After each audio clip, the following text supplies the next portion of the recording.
Hey, how's everyone doing? I hope you're all doing great. Welcome back to another video. Today, I want to talk to you seriously because I believe we're entering an extremely delicate phase in the market.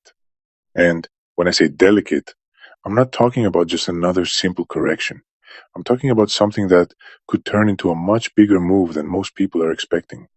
Most importantly, I'm not here to create noise or spread fear. As I always tell you, I'm here to explain how I'm reading the situation and what I personally plan to do as all of this unfolds. Because, honestly, I don't think we've seen the worst of it yet. So, let's get into it. The first thing I want you to understand is the context we're in, what we're actually experiencing right now.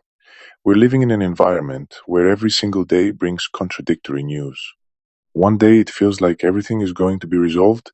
The next day we hear about geopolitical escalations, then agreements, then threats, and the market reacts like crazy. And this creates something very dangerous: confusion. Most investors try to trade based on headlines, and that's exactly the problem. Headlines change constantly, as you already know, but real market moves don't depend on that. They depend on liquidity, as I always say. In fact, take a look at this, because it's a perfect example of what I'm talking about. Recently, we saw a major headline. The US issued an ultimatum to Iran to reopen the Strait of Hormuz within 48 hours, warning that otherwise it could target its energy infrastructure. The response was immediate. Iran warned it could fully close the strait. So, within hours, we went from geopolitical tension to a potential global crisis. And of course, that impacts the market, creates fear, it moves prices. But here's the key point: this kind of news is often not the root of the problem, but the catalyst. That said, this is not a minor issue. The Strait of Hormuz is one of the most important shipping routes in the world. Roughly 20% of global oil supply passes through it. That's one out of every 5 barrels. Now, beyond headlines and geopolitics, there's something that concerns me even more: the bond market. We're looking at the 10-year yield here. A lot of people are focused on stocks or crypto, but the real tension is building there. When bonds start moving with high volatility like this, it's usually a sign that large, highly leveraged funds are starting to feel pressure.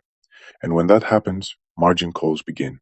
This is where things get complicated because when margin calls hit, you don't sell what you want, you sell what you can.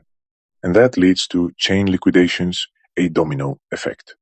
It doesn't matter the asset: stocks, crypto, gold, everything drops because everything gets turned into liquidity. On the other hand, there are a lot of people who think we've already corrected enough. Personally, I don't see it that way.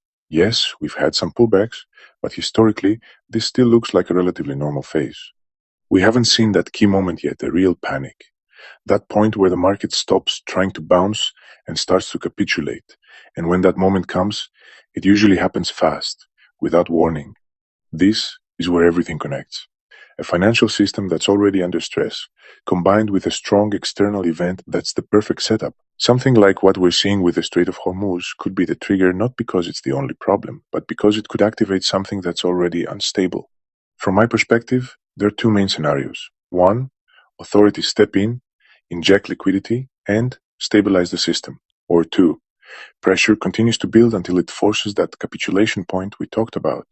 Historically, when markets suffer enough, intervention eventually comes. The real question is when.